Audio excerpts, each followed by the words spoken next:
What if your faith became your last lifeline and your captor's greatest fear? Muslims have been part of America's story since the very beginning, long before independence, long before the Civil War, but their legacy has been deliberately erased. Why? What truths were too inconvenient to acknowledge? This is their untold and controversial story. In the 17th century, ships carrying enslaved Africans crossed the Atlantic. Among the captives were thousands of Muslims, leaders, scholars, and farmers, stripped of their names, their families, and their freedoms.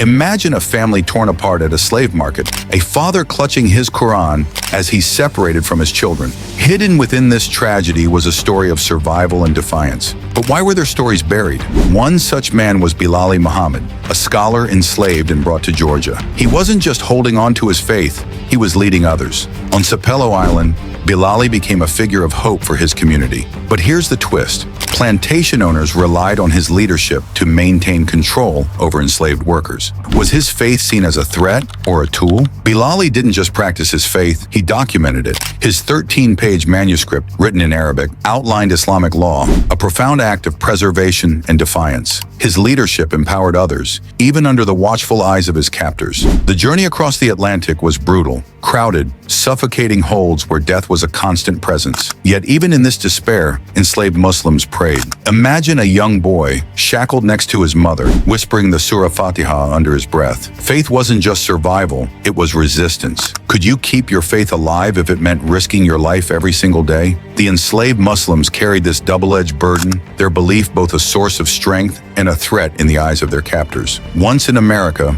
enslaved Muslims clung to their faith in the shadows. Imagine this, a small group huddled in the woods under a moonlit sky, their chains muffled as they whispered verses of the Quran. Each prayer was a defiance of oppression, a quiet revolution of the soul. Even in death, their faith endured. Archaeologists have unearthed graves of enslaved Muslims buried facing east, wrapped in simple shrouds, a final act of devotion, hidden but unbroken. Omar ibn Said was more than a scholar. He was a voice of quiet resistance. Enslaved in America, Omar left behind writings in Arabic, weaving Quranic verses with his own reflections. But controversy clouds his legacy.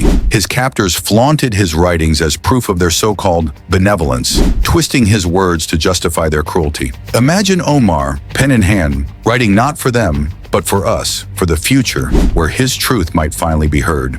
Decades later, the descendants of enslaved Muslims and new immigrants built something unthinkable, America's first mosque. In 1934, Lebanese immigrants established a mosque in Cedar Rapids, Iowa, a beacon of faith in a country that often met them with suspicion. During World War II, the mosque became a haven for American Muslim soldiers stationed nearby, a reminder of home in a foreign land. It symbolized resilience, but also the compromises many felt pressured to make in order to be accepted. The early Muslims in America weren't just survivors, they were innovators. Did you know the rice plantations of the South thrived because of the advanced irrigation techniques brought by enslaved Muslim farmers? Even the words banjo and jambalaya trace their origins to West African languages influenced by Arabic. Faith wasn't just belief, it was power. Imagine an enslaved Muslim kneeling in prayer at night, surrounded by fields of labor. Every whispered verse was an act of rebellion, a declaration of identity in a system built to erase it.